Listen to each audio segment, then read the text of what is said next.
Hello everyone, how are you today? Welcome back to my class, Patsaria Chemistry Classes Gwalior. Today we are going to discuss on lecture number 3. In this video, I will discuss about how to draw resonating structure of methyl phenyl ketone. This video is very important for those students who are preparing for G or NEET with 12th. सो आज के इस video में इस lecture number 3 में मैं इस series को आगे लेके जा रहा हूं, जो 2 सीरीज आपको पीछे बता चुका हूं, जिसमें मैंने आपको रेजोनेटिंग स्ट्रक्चर बनाने के रूल्स सिखाए थे।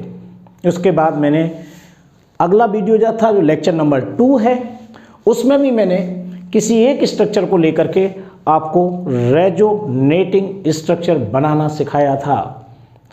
आज लेक्चर नंबर 3 है और इसमें मैं आपको सिखाने वाला हूं एसीटोफिनॉन, या कह सकते हो आप इसे मिथाइल फिनाइल कीटोन।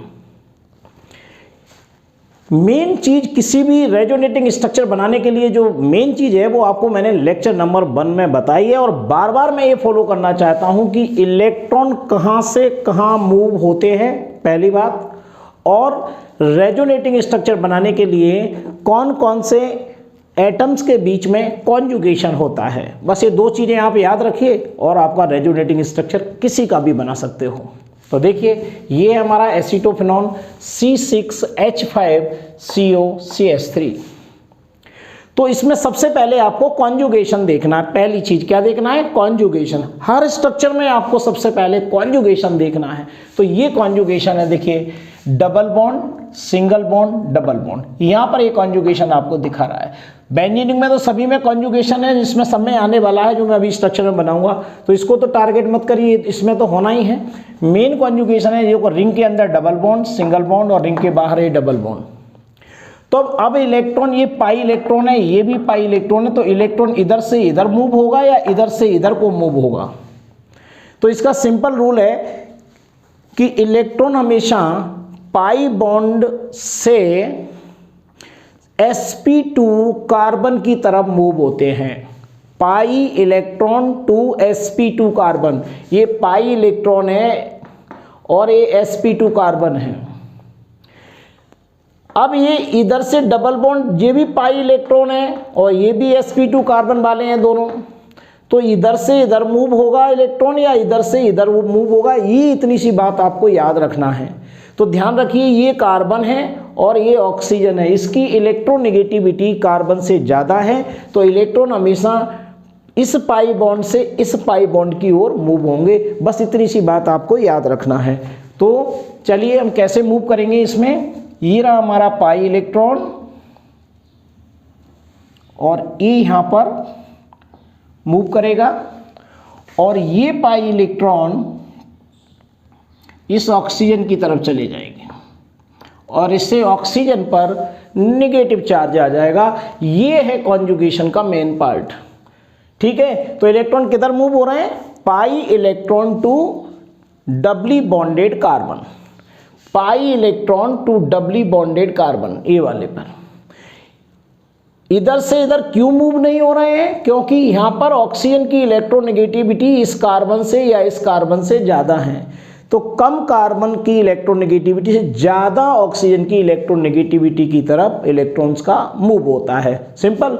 अब आप इसमें देख लीजिए, जब ये बॉन्ड यहाँ से, ये पाई इलेक्ट्रॉन है, यहाँ से यहाँ जाएगा, तो इस पर कौन सा चार्ज आ जाएगा? इस वाले पॉइंट पे देखिए, इस पर पॉजिटिव चार्ज आ जाएगा। पहली बात तो ये ध्यान रखना है आपको, ये पॉजिटिव चार्ज यहाँ पर आ गया, और ये इलेक्ट्रॉन यहाँ पर चला गया, तो इस पर डबल बॉन्ड लगा दीजिए। जब ये यहाँ पर डबल बॉन्ड यहाँ पर आएगा, तो ये इलेक्ट्रॉन कहाँ चला जाएगा? यहाँ पर। तो ये डबल बॉन्ड यहाँ से हटा दीजिएगा। ओके, और यहाँ पर अब इलेक्ट्रॉन की संख्या कितनी हो जाएगी? 1 lone pair, 2 lone pair, 3 lone pair. Okay, और इस पर कैसा चार्ज आ जाएगा? इसको बोलते हैं नेगेटिव चार्ज।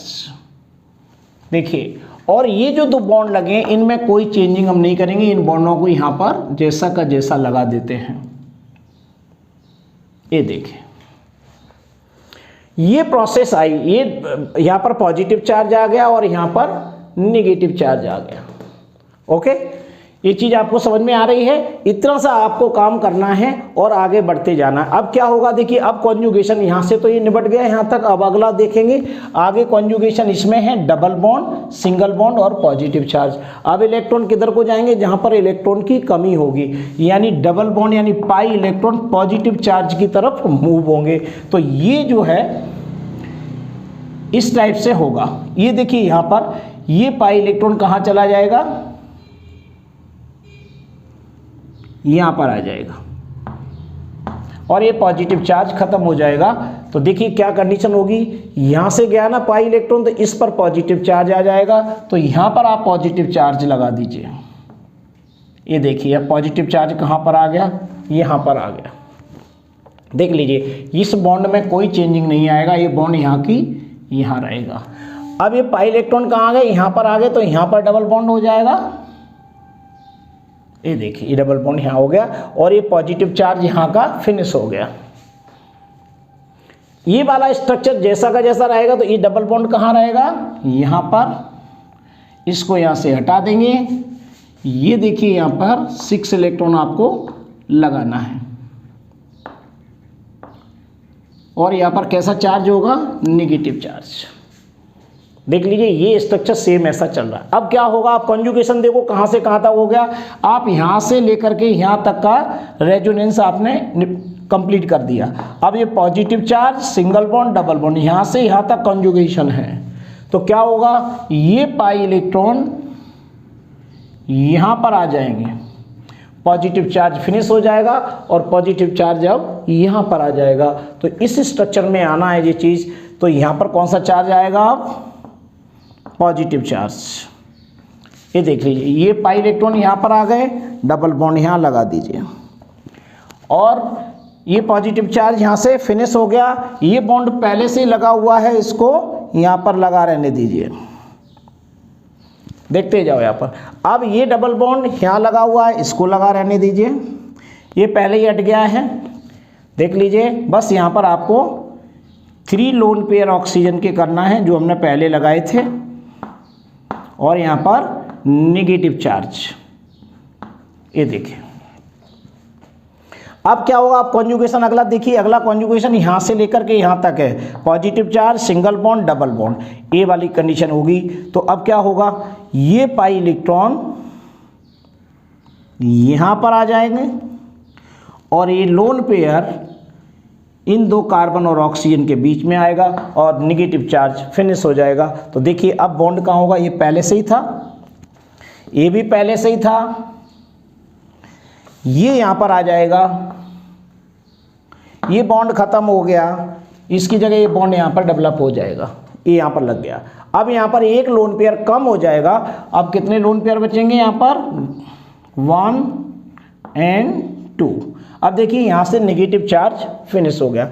तो अगला स्ट्रक्चर में आप देखेंगे, पहले स्ट्रक्चर ये था, सेम कंडीशन में है, लेकिन इसमें बॉन्ड की पोजीशन अंदर की बदल गई। आप देख सकते हैं यहाँ पर देखिए बॉन्ड यहाँ से स्टार्ट है, यहाँ पर यहाँ से स्टार्ट है।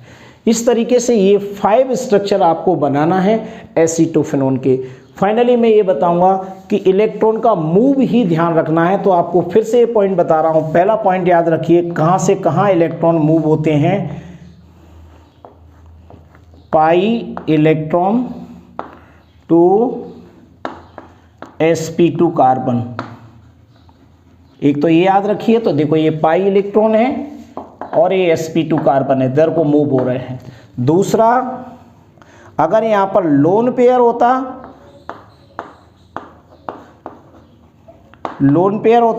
तो ये भी लोन पेयर भी sp2 कार्बन की तरफ मूव होते हैं।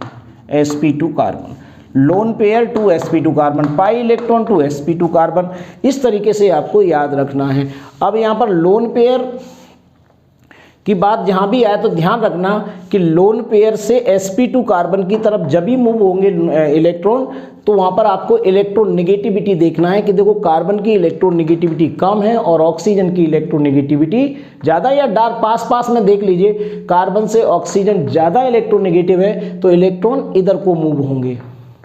ठीक है, तब ऐसी कंडीशन में लोन पेयर जो है sp2 कार्बन की तरफ नहीं बल्कि अपोजिट डायरेक्शन में मूव करेंगे जिधर की इलेक्ट्रोनेगेटिविटी ज़्यादा होगी। तो यहाँ पर कंफ्यूजन मत होना और आसानी से क्वेश्चंस को सॉल्व कर पाना। तो इस तरीके से आपको सबसे पहले कॉन्जुगेशन देखना है, किस किस के बीच में कॉन्जुगेशन है। कॉन्जुगेशन देखने के बाद आपको इलेक्ट्रॉन्स का मूव करना है, और इलेक्ट्रॉन लोन पेयर के फॉर्म में है तो भी sp2 कार्बन की तरफ मूव करिए।